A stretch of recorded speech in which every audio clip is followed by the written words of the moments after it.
Breaking news, grabe to, Sen Cayetano pumalag na, gulo sa Senado, Trillanes NBI pahiya. Gulo na nga ngayon. Ayan, syempre itong balitang ating matutunghayan ngayon ay nagmula kay Pinas News Portal. At ito po ang inyong lingkod na si BT na magbibigay ng reaksyon at komento dito sa video na ating matutunghayan ngayon. At huwag na natin pagtagalin at sabay-sabay na nating panoorin ang laman ng video na hatid sa atin ni Pinas News Portal at bibigyan natin ng reaksyon ang balitang ito. Pasok! Tingnan natin ha, yung interview ho kay Cayetano po. Ayun, syempre bago natin simulan ng video ito, nais ko nga pala magbigay ng credits dito sa boses at video na matutunghayan natin ngayon at bibigyan ng reaksyon. Walang iba kundi si Banat Bay. Syempre huwag niyong kalimutang suportahan ang channel ni Banat Bay. Mga katunay, pakibisita po yan at huwag niyong kalimutang mag-subscribe at mag-follow para maging updated po kayo sa mga vlogs, reactions sa mga balita na hinahatid sa atin ni Sir Banat Bay. At syempre huwag niyong kalimutang suportahan ang Banateros mga katunay at isa dyan si Sir Banat Bay, ang mga idol natin. Ipagpatuloy natin. Sa punto pong ito, makakausap natin live ang bagong luklok na Senate President, Senator Alan Peter Cayetano. Good evening po. Good evening, Vicky, sa lahat po na nanonood ng GMA7. Magandang gabi po sa inyong lahat. Alright po. Ang sabi po ni dating Senador Antonio Trillanes IV, obstruction of justice ang paglalagay sa protective custody ng Senado kay Senador Bato de la Rosa dahil meron daw pong warrant of arrest para sa kanya mula sa International Criminal Court. Ano po ba ang tugon nyo rito? Ma'am, unang-una, napakaraming problema ng Pilipinas sa presyo ng bilihin, dun po sa oil crisis.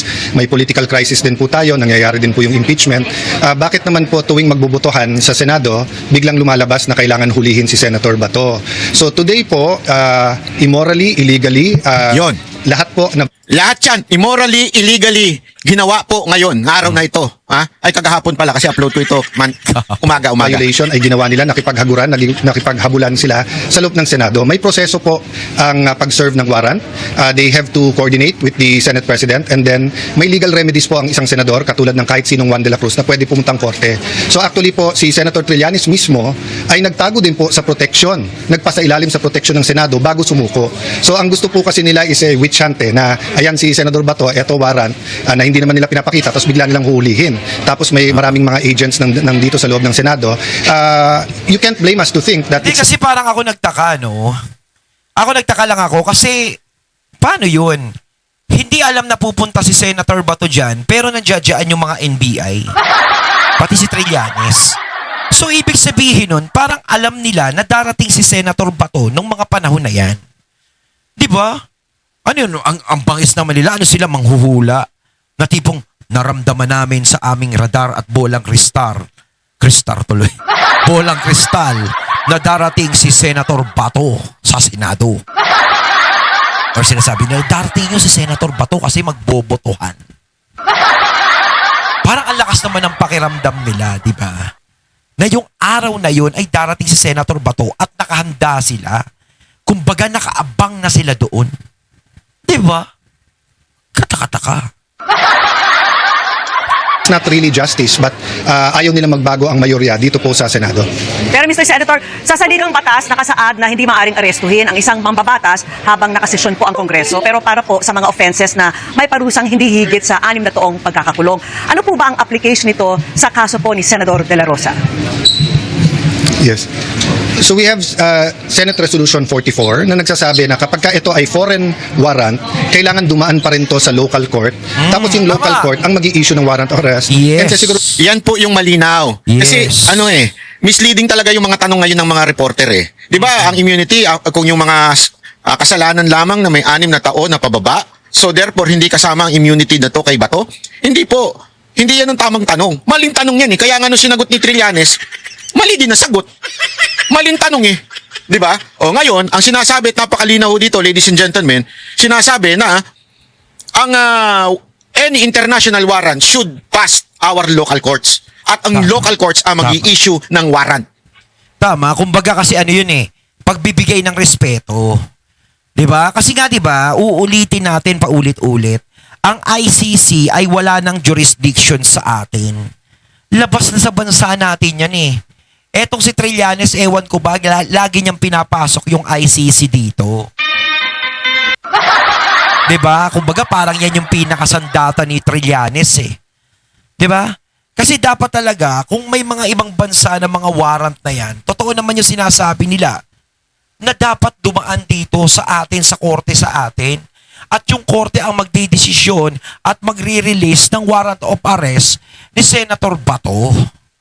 Diba? Kasi ayan yung proseso na hindi nila ginawa noon kay PRRD nung dinala nila yan sa Dahig. Diba? Halos ganyan din yung warrant binabasa sa cellphone. Warrant ng ICC.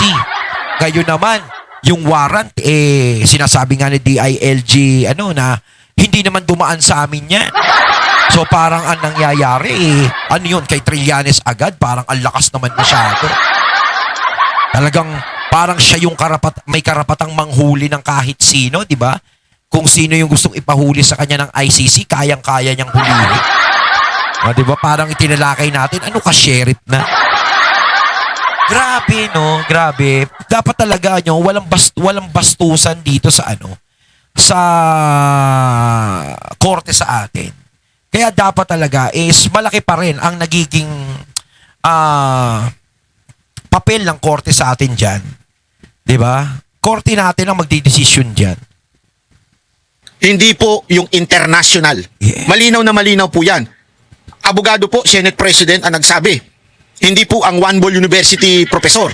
O di kaya ang isang walang kwentang dating dating senador. Wala akong kwenta yun. Hindi dapat pinakikinggan Gawin yun. lang natin na may due process. So, ilan beses na po nangyari yon, ilan senador na po ang humingi ng tulong sa Senado, but eventually, pag sinabi ng korte na tama yung warrant of arrest, sila na mismo nagvo-volunteer mag-surrender. yan. At sabi na sa akin ni Senator Bato, for as long as it's a Philippine court and in order lahat ng legal remedy ay pwede sa kanya. Ang problema nga, in what capacity ba si Senator Trillanes? Bigla na lang magpapakita dito, may warrant. Is he with the Interpol? Is he with the ICC? Police ba siya? So, hindi man pwede po na biglang dadating dito, tapos makikipaghabulan sa isang senador, we're in session at papunta sa session hall. Even assuming Siga no? May daladalang warrant no? Kasi parang ako kahit paano naasngaran ako sa kanya na sinabi niyang yabang ni Senator Bato gusto niyang pumunta ako rito, sumama ako sa mga huhuli sa kanya. Ito yung warrant diba? Kumbaga wala na, hindi naman siya dapat pumapil ng ganun diba? Parang kasing pampalapad papel, bakit ka pumapapil ng ganun? Parang nagyayabang ka din. Kumbaga, ikaw nayayabangan ka sa sinabi ni Senator Bato sa'yo, tapos ikaw nagyayabang ka rin sa kanya. So, parang ganun ka rin. Talagang mas yumabang ka pa. Tapos yung warrant mo, parang ewan lang. Parang parang ang korte sa atin, ICC. Parang yung Supreme Court sa atin, nabaliwala. Kasi sa totoo lang yung mga tumatalab lang yung ICC na yan sa mga bansa na walang gobyerno, sa walang korte. Tayo, kumpleto tayo dito Parang sinabi naman ni Trillanes na parang walang silbi yung korte sa atin. Diba? Na kailangan sundin yung ICC na yan, yung warrant of arrest na yan, na hindi naman dumadaan sa Korte Suprema dito. may valid warrant of arrest, you still coordinate at papayagan mo pa rin pumasok sa session hall pagkatapos mahinahon na makikipag-usap. Yun. In that case po, Hindi yung may kabila. aksyon po bang gagawin ang Senado laban sa NBI o anumang ahensya ng gobyerno dahil nga sa nangyari kanina kay Senador De La Rosa? Well, we want to lower the temperature but at the same time protect the integrity of the Senate. So willing ako makipag-usap sa kahit sinong opisyalis ng NBI, pero in-identify muna namin yung nakipaghabulan kay Yan. Trillanes because we're holding them in contempt. Yan. We are going Yun. to detain them until makapagpaliwanag Yun ang or katarungan. ma-purge nila sarili nila ng contempt. Kasi kung sa House of Representatives man or sa dito Senator Cayetano, wag ko kayo lalambot ha. Pasensya na po, pero hindi, para lang sa kalaman ninyo, magkakilala naman po kami ni Senator Cayetano. Pero dito, ako naninindigan na dapat talaga kayo ay maging matikas. Huwag kayong papayag na magpapabraso kayo sa executive. Ako naniniwalang hindi nyo gagawin yan ako, sigurado ako. Kasi kung maalala nyo yung resolution na binasa ni Marcoleta tungkol dun kay Pangulong Duterte, galing po yun kay Cayetano. Dinadaan niya kasi sa legal na paraan. Tama yun. Dito, napakatindi ng legal na ginagamit ni Cayetano na bawal talagang arestuhin unless there is a warrant from the local court. In what case? Hindi pa pwedeng basta-basta arestuhin. Dapat morally and legally tama. At sana po, Senator, talagang panindigan nyo yan. At yung mga bumaboy sa Senado, tinanggalan ng authority ang mga bantay nyo dyan. winalang niya kayo. Abay, Oo. dapat, sir, parusahan niyo yan. Tapos may nakita pa nga tayo, no, halos kawawa yung isang, ano ba dyan?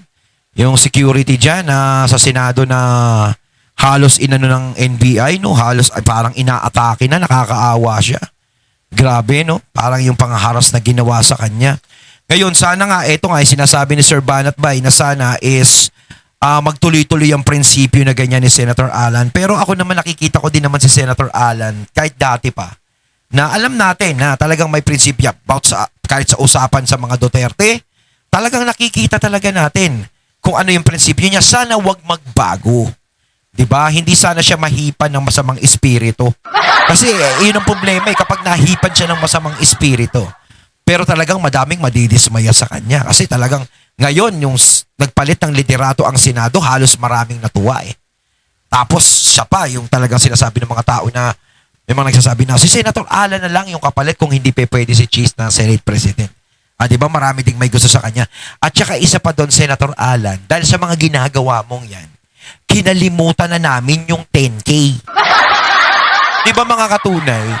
Absuelto na sa atin si Senator Alan doon sa usaping 10K. Oh, ako nga kinalimutan ko na yan. Ako mismo magsosorry kay Senator Alan about doon sa issue ng 10K. Alam ko, ginamit niya lang yon. Siyempre, eleksyon, di ba? Lahat naman tayo gumagawa ng paraan. Kung tayo'y nasa eleksyon, is kailangan natin manalo. Ay. Kaya para sa akin, accepted na yon. Kalimutan na yon. Di ba? Yan, Senator Alan, ha? Kayo mga katunay, kinalimutan nyo na rin ba yung 10K? Comment nyo nga sa comment box. Kalimutan nyo na yan. Talagang mabait na ang bagong SP natin ngayon. Talagang mapagkakatiwalaan yan. At 100% alam natin na magiging transparent yan sa lahat ng bagay. Yun.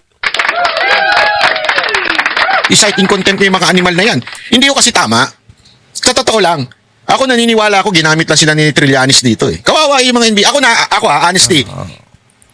Matitino yung mga NBA na yan eh. Mga professional yan eh. Oo, tsaka mga tahimik nga eh. Di ba? Yung mga NBA ngayon, nasasama sila sa ganyan. Professional yung mga yan eh. Kaya lang alam ko nagagamit sila ngayon. At wala naman silang choice. Sa totoo lang.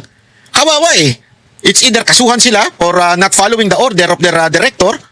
Di ba? Kaya nga kawawa ho, naiipit yung mga NBA dito. Tama ho ang NBA dito sa totoo lang. Nasa tama ho silang kaisipan. Kaya lang, wala ho silang magawa. Kaya nga mabuting gawin dyan, ipakita natin, Senator Cayetano, na yung mga nagkakamali, yung mga sumusunod sa maling utos, ay dapat una sinasite in contempt. Next, kasuhan sa local courts. Oo. Para talaga makita nila, huwag kayo sumunod sa maling utos. Makita nila At yung mali ang utos na yan. Dapat ganun. Alam nyo, dapat kasi dito, hindi init ng ulo eh. Tama yung sinasabi ni Cayetano dito, dapat relax. Daanin natin sa batas. Even if sometimes may duda tayo eh, di ba? Alam naman natin yan. Minsan may duda tayo sa local courts, di ba? Yan ang sinasabi ng mga netizen. Pero gayon pa man, we have to respect it eh. Yes. Or else magiging kangaroo country talaga tayo. Ngayon nga, ganun ang ginagawa nila eh. They're trying to control everything. Di ba? Oo. They're trying to do Kaya tayo everything. nga parang nararamdaman natin ngayon, parang semi-martial law eh. Di ba? Parang yun ang naiisip natin kasi kita mo, ginagawa nila yung gusto nilang gawin. Kung gusto kanilang hulihin, huhulihin kanila. Kung gusto kanilang kasuhan, kakasuhan kanila. 'Di ba? Kapag ikaw nagsalita ka ng hindi maganda tungkol sa kanila, sigurado sa pulka. 'Di ba? Grabe. Everything para brasuhin ang batas. Pero wag natin balikan ng same attitude. Pero dapat manindigan si Senator Cayetano Yes, na hindi tama, niya ibibigay tama, si Bato. tama. Senado. Yung nga lang medyo bastos ka sa committee level ay hinuhold ka na in contempt. Ano pa kaya yung pigilan mo yung isang senador na umabot sa session hall? Yun. Opo. Doon naman ho kay dating Senador Trillanes, meron ba kayong gagawing hakbang? Well, kasi pag hindi naman siya direct contempt, we will allow the investigation to go through. He's a former senator. He's always welcome here in the Senate. We can have different political views but discuss. Pero hindi pwedeng parang Gestapo o para kang may private army na papasok dito tapos pipilitin mo yung gusto mo. Yung lockdown na ginawa namin was in response na caught in the act of flagrante delicto yung ginawang pag-assault kay or attempted na pag-assault kay Senator Bato. So, let me make it clear, yung contempt order, immediate yon. Ngayon yung legal namin nag-aaral ngayon kung ipapa-inquest yung mga nahuli or kung mag-iimbestiga muna ang dalawa naming committee. But I'm hoping Para siguro tuwan-tuwa si Trillanes sa mga nangyayari sa buhay niya ngayon, no? Kasi 'di ba, lahat ng pagkakataon is pumapabor na sa kanya. Nagagawa niya din yung gusto niya, 'di ba? talagang kung sino, pagkaaway kita, kalaban kita, eto na yung panahon para bumawi ako sa inyo. Aba, syempre, kakampi ko ang matibay. Grabe. hoping cooler heads will prevail, and I'm hoping there'll be a dialogue between the executive Hanggang kailan kaya yan? Nako. Hanggang kailan, hanggang saan? and the new leadership para we can focus on work. Opo. Alam mo, bagay talaga ito si Cayetano sa Senate President. Hindi, walang biro. Tama Hindi, ito tsaka talagang bagay talaga. No, kasi nga alam natin si Senator Cayetano is talagang abogado yan. Dapat naman talaga sa pagiging Senate President, abogado ang nakaupo para alam natin na mas maraming alam eh. Hindi yung kung sino-sino lang, di ba? nagawa niya eh. Hindi niya babalikan ng mali din. Kasi pag mali, binalikan mo ng mali, patay tayo dyan. Yari kayo sa korte. Mas mabuti pa yung gawin mo ang tamang legal na paraan ng pagsagot. Tama yun. At ngayon pong na-impeach na sa Kamara si Vice President Sara Duterte, inaasahang dadalhin na sa Senado. Ano Yan, pag-usapan natin yan. Articles of impeachment. Ang sabi po ni dating Senate President Tito Soto noon, agad niya itong aaksyonan. Ngayon kayo na po ang nakaupo. Paano po ang magiging takbo ng impeachment trial sa Senado? Actually, kaharap ko yung buong former majority sa lounge nung ako'y hinatak ng aking MRO at ng production assistant nyo. Dinidiscuss namin yan. Malinaw naman po ang konstitusyon, malinaw naman po ang batas, very clear naman yung sinabi ng Supreme Court na forthwith. Pinapaliwanag nga ni Senator Soto, ang ibig sabihin, magko-convene ka agad. Hindi trial ka agad kasi may mga administrative na hakbang na gagawin. So we are under public scrutiny. Kayo mismo, binabantayan nyo kami. The Senate is on trial. Bantayan nyo kami at husgahan nyo kami, but we will follow the law. We'll follow the Constitution. Yun. We'll follow the law. Yun. Senator, kailan po ililift itong lockdown sa Senado ngayon? They're in the process. Ina-identify lang kung sino yung nakipaghabulan. Actually, may konting commotion sa likod ko na parang habulan. I don't know what's happening. But, Saradong we want to restore sarado yung Senado, no? Kala mo mahal na araw. order dito sa Senado. Pero ano ho yung mood ngayon dyan, Mr. Senator? Nagkakabulan nga eh. Hindi, alam mo, dito masusubok ang leadership ni Cayetano. Grabe. Yeah. Talagang, oo nga, tama si Sir Banat Bay. Dito talaga masusubukan yung leadership niya kasi talagang unang ano niya sa Senate President, eto na kaagad yung kinaharap niya. Diba? Problema agad yung sumalubong sa kanya. Ngayon, titignan natin kung paano siya bumalansi. Tapos, eto pa. Susundan pa ng impeachment ni BP Sara. Diba? Doon natin malalaman kung gaano kagaling ang isang Senate President Peter Alan Cayetano. Alan Peter Cayetano pa. Ayun, no? Diyan sa pagiging Senate President. Pero tayo umaasa tayo na kayang-kaya na Senator Alan yan. Basta maging patas lang, ha? Senator Alan, ha? Huwag kang bibigay, ha? Nakataya ako ng 10 sa'yo. Kasi alam naman natin na tumakbo din tong pang-national eh. Dito malalaman natin kung kaya niya ba na yung mga ganitong chaos. Malalaman natin ang tikas nito. Medyo nagulat kami lahat kasi alam naman namin na lahat gagawin na hindi kami makabuo ng 13 or 14, but hindi namin na-expect kasi kitang-kita sa video. Isa lang yung staff doon yung kasunod niya. Hindi pa niya staff. Mag-isang pumunta si Senator Bato dito, pero ngayon lang ako nakakita ng grupo ng agents nakikipaghabulan ng senador sa loob ng Senado. And I'm Grabe, sure no? hindi ito ang gusto. Hindi pala niya staff yun. Isa lang ang staff niya doon. Grabe. Parang single voltage yung abulan nila. Kala mo nga yung sa Takeshi's Castle ulitin ko, di ba? Puro pala mga NBI yun. At eto notice. Alam ko to, di ba, yung mga NBI, yung mga nakaitim na jacket, di ba?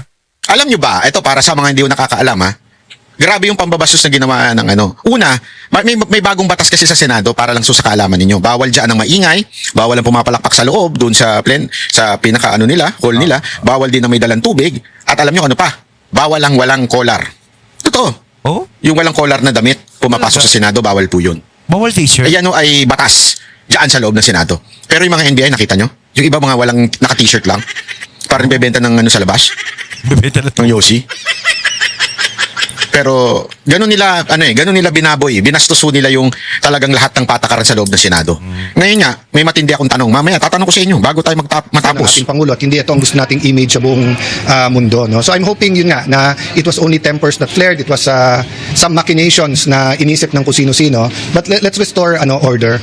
May batas tayo. So sundin natin yung batas. Ayun, natating nato ngayon ng video na nagmula kay Pinas News Portal. At syempre natunghayan natin ang boses at video na yun na binigyan natin ng reaksyon na nagbula kay Sir Banat Bay. Kayo mga katunay, anong masasabi nyo tungkol dito? Comment lang po kayo sa comment box. Once again, I'm BT and I'm out. Peace.